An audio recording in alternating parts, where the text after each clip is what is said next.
नमस्कार विद्यार्थी मित्रांनो, आपण M2 चे previous year question paper solve करत आहोत.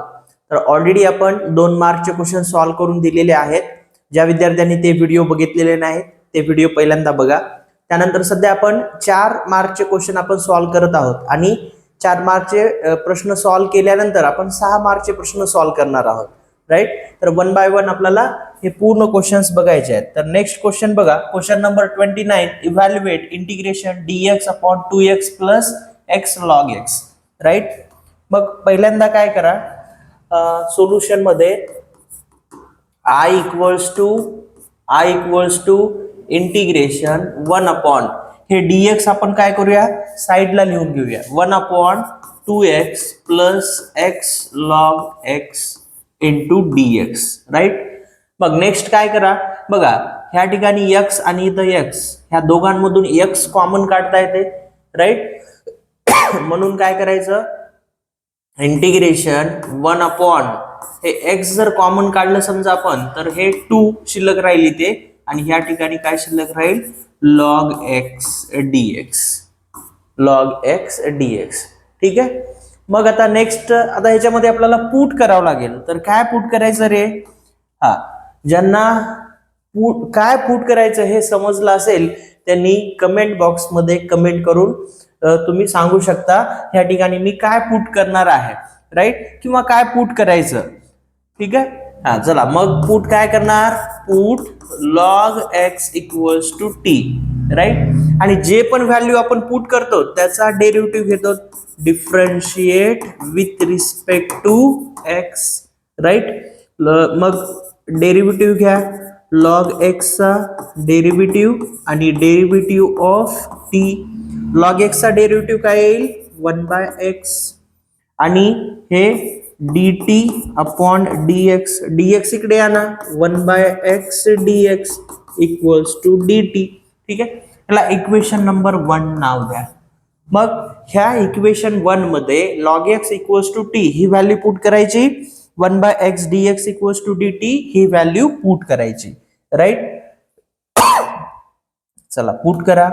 therefore equation 1 becomes, therefore equation 1 becomes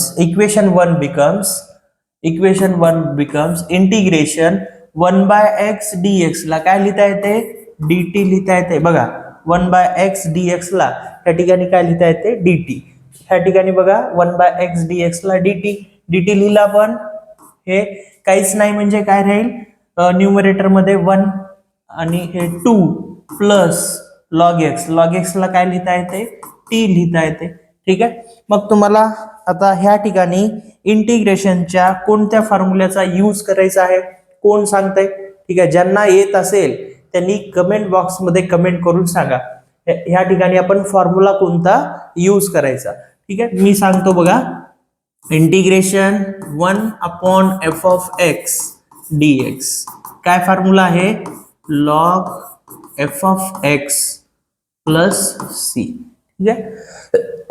upon derivative of f of x. पण याचा जर डेरिव्हेटिव्ह घेतला तुम्ही, 2 चा डेरिव्हेटिव्ह 0 येते आणि t चा डेरिव्हेटिव्ह 1 येते. 0 प्लस 1 म्हणजे या ठिकाणी 1च. मग 1 न जर त्याला डिवाइड केलात, राईट, तरी काही फरक पडत नाही. म्हणून इथे आपल्याला अपॉन मध्ये derivative of f of x ह्या केस मध्ये इथे घ्यायची गरज नाही.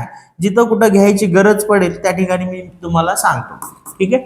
मग याचा काय येईल, log f ऑफ x म्हणजे काय आहे, 2 plus t plus c. Right. मग पुट बॅक करा t ची व्हॅल्यू पुन्हा पुट करायची, log 2 प्लस t ची व्हॅल्यू काय आहे, log x आहे. Right. Plus c.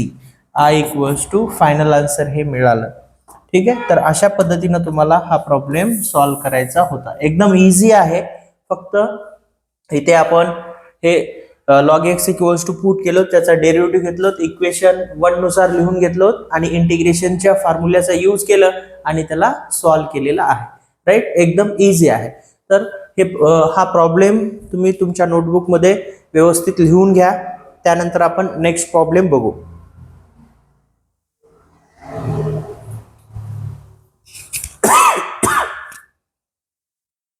Question number 30. Evaluate integration x into tan inverse x dx. ठीक आहे, तर हा क्वेश्चन आहे. हा क्वेश्चन तुम्हाला समजला का? कोणत्या फॉर्म्युल्यानुसार करायचा? ज्यांना ज्यांना समजलेलं आहे त्यांनी कमेंट बॉक्स मध्ये कमेंट करून सांगा. राईट. तर विद्यार्थी मित्रांनो, तुम्ही अजूनही आपल्या युट्यूब चॅनलला जर सबस्क्राईब केलं नसेल तर लगेच सबस्क्राईब करून घ्या. आणि व्हिडिओच्या डिस्क्रिप्शन मध्ये व्हॉट्सअप ग्रुपची लिंक दिलेली आहे, टेलिग्राम ग्रुपची लिंक दिलेली आहे. त्या दोन्ही लिंकला क्लिक करून दोन्ही ग्रुप जॉईन करून घ्या. त्या ग्रुपवरती हे जे मी तुम्हाला शिकवतोय, राईट, तर याचे पीडीएफ जे आहेत ते पीडीएफ तुम्हाला त्या ग्रुपमध्ये मिळून जातील. आणि तुम्हाला एक्स्ट्रा प्रॅक्टिस करायची आहे. तुम्हाला खूप सारे क्लास टेस्टचे पेपर पाहिजे असतील तर आपला ऑनलाईन क्लासेसचा ॲप आहे मेड फॉर पॉलिटेक्निक. त्याची सुद्धा लिंक व्हिडिओच्या डिस्क्रिप्शन मध्ये दिलेली आहे. त्या लिंक वरती क्लिक करून ॲप डाउनलोड करून घ्या. त्यामध्ये M2 चा कोर्स आहे. तिथे तुम्हाला क्लास टेस्ट पेपरचा एक फोल्डर आहे, राईट. त्या फोल्डरमध्ये तुम्हाला पूर्ण क्लास टेस्ट ऑफलाईन बॅच मध्ये जेवढे काही पेपर घेतलेले आहेत मी, ते सर्व पेपर तुम्हाला तिथं बघायला मिळतील आणि तिथून तुम्ही जास्तीत जास्त प्रॅक्टिस करू शकता. ठीक आहे. हा, चला next problem. Solution I equals to बघा, हे u इंटू व्ही चा फॉर्म्युला इंटिग्रेशनचा आपल्याला वापरायचा आहे. पण त्या अगोदर LIATE रूल वापरायचा आहे.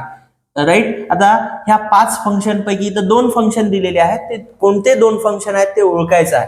लॉगॅरिथमिक फंक्शन आहे? नाही. इनव्हर्स ट्रिग्नोमेट्रिक फंक्शन आहे? Yes, right. इनव्हर्स ट्रिग्नोमेट्रिक आहे, लॉगॅरिथम नाही. अल्जेब्रिक फंक्शन आहे का? येस. ट्रिग्नोमेट्रिक नाही. एक्सपोनेन्शियल नाही. मग ह्या ठिकाणी इनव्हर्स आणि अल्जेब्रिक पैकी पहिल्यांदा कोणतं पाहिजे? इनव्हर्स पाहिजे, त्यानंतर अल्जेब्रिक पाहिजे. म्हणून आपण ह्याला according to LIAT rule interchange करायलो. टॅन इनव्हर्स x अगोदर आणि हा x नंतर. ठीक आहे. मग आता ह्या ठिकाणी u म्हणजे काय रे? टॅन इनव्हर्स x आणि v म्हणजे काय? फक्त x. u इंटू व्ही चा फॉर्म्युला तुम्हा सगळ्यांना माहिती आहे का नाही? ठीक आहे. ज्यांना ज्यांना माहिती आहे त्यांनी कमेंट करून सांगा. Integration u into v dx equals to u integration v dx minus integration bracket derivative of u into integration of v dx, right, bracket close into dx. आता बघा, फक्त काय करायचं, u आणि v च्या ज्या व्हॅल्यू आपण इथं लिहिलेल्या आहेत, राईट, त्या व्हॅल्यू ह्या फॉर्म्युल्यामध्ये पुट करायचं. u च्या ठिकाणी u ची व्हॅल्यू, v च्या ठिकाणी v ची व्हॅल्यू. ठीक आहे. चला पुट करूया. u ची व्हॅल्यू काय आहे? Tan inverse x integration v म्हणजे x dx minus integration derivative of u म्हणजे tan inverse x integration of v म्हणजे x dx bracket close dx, right. Next बघा, टॅन इनव्हर्स x, ह्या x चे integration. आता हे x च्या डोक्यावर काहीच नाही म्हणजे काय? 1 असेल, म्हणून x रेस टू n चा formula, integration x raise to n चा फॉर्म्युला काय आहे? x raise to n plus 1 upon n plus 1 म्हणजे ह्या ठिकाणी 1 प्लस 1 म्हणजे 2 upon 2 minus as a derivative tan inverse x चा डेरिव्हेटिव्ह काय येतो? 1 upon 1 plus x square, right. आणि याचा इंटिग्रेशन काय येतो? x square upon 2. आताच आपण इंटिग्रेशन घेतलं याचं, राईट. ठीक आहे.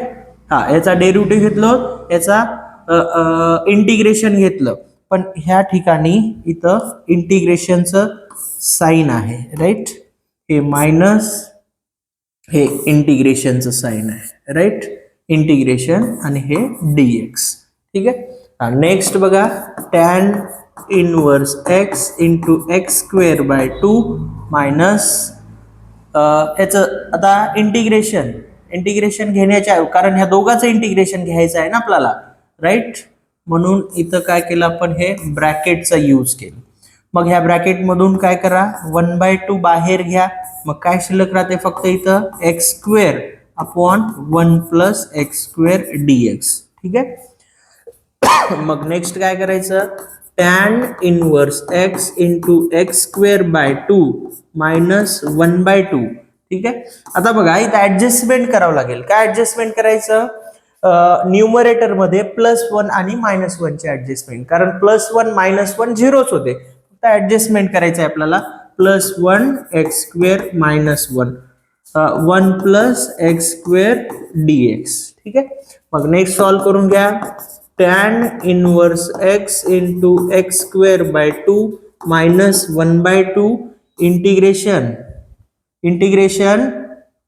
इंटिग्रेशन बघा.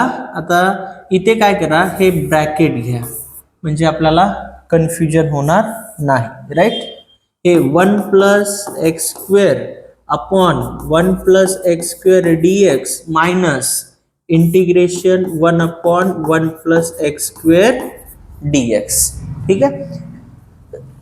ह्या 1 + x² ने याला डिवाइड केलं मायनस, आणि ह्या 1 + x² न 1 ला डिवाइड केलं, आणि इंटिग्रेशन सुद्धा सेपरेट करून घेतलं. ठीक आहे. मग नेक्स्ट सॉल्व करून घ्या.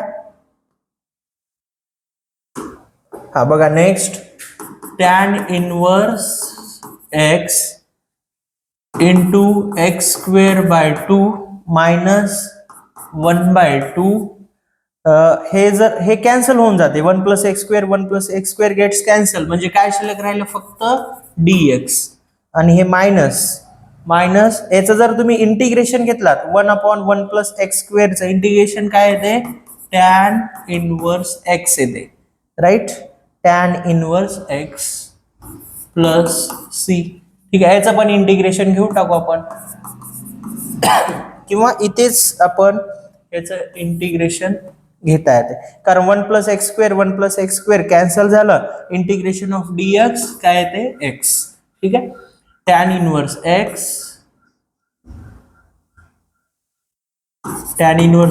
x²/2 - 1/2 ने याला मल्टिप्लाय करा. 1/2 × x - 1/2 × tan inverse x + c. ठीक आहे. बघा इथे पण 1/2 आहे, इथं पण 1/2 आहे, ह्या ठिकाणी पण 1/2 आहे. मग सगळ्यांमधनं 1/2 आपल्याला कॉमन काढता येते. मग काढा common. 1/2 tan inverse x × x² - x minus tan inverse x + c. ठीक आहे. तर हे मिळालं आपल्याला फायनल आन्सर I = ठीक आहे. तर अशा पद्धतीने तुम्हाला हा प्रॉब्लेम सॉल्व्ह करायचा होता, आणि हा प्रॉब्लेम फायनल पेपर मध्ये तुमच्या 4 मार्कला आलेला होता. ठीक आहे. किती मार्कसाठी? 4 मार्कसाठी. आणि तुम्हाला सुद्धा हा प्रश्न रिपीट होऊ शकतो, किंवा याच्या ऐवजी थोडंफार इंटरचेंज करून तुम्हाला दिल्या जाऊ शकते. ठीक आहे. याच्या अगोदरच सुद्धा हा सुद्धा प्रॉब्लेम तुम्हाला फायनल पेपर मध्ये 4 मार्कला आलेला होता. राईट. तुम्हाला सुद्धा येऊ शकतो. त्यामुळं IMP क्वेश्चन्स आहेत. सगळे क्वेश्चन्सची व्यवस्थित प्रॅक्टिस करा. 101% तुम्हाला येणाऱ्या एक्झाम मध्ये याचा फायदा होणार आहे. तर विद्यार्थी मित्रांनो, या व्हिडिओमध्ये आपण इथंच थांबूया. तुम्हाला जर व्हिडिओ आवडला असेल तर नक्की व्हिडिओला लाईक करा, आणि तुमचे काही डाऊट्स असतील तर कमेंट बॉक्समध्ये कमेंट करून सांगत चला. आणि तुम्ही अजूनही आपल्या यूट्यूब चॅनलला जर सबस्क्राईब केलं नसेल तर लगेच सबस्क्राईब करून घ्या, आणि तुमच्या मॅक्झिमम फ्रेंड्सना या व्हिडिओची लिंक शेअर करा. तर या व्हिडिओमध्ये आपण इथंच थांबूया. पुन्हा भेटूया नेक्स्ट व्हिडिओमध्ये. तोपर्यंत जय हिंद, जय महाराष्ट्र.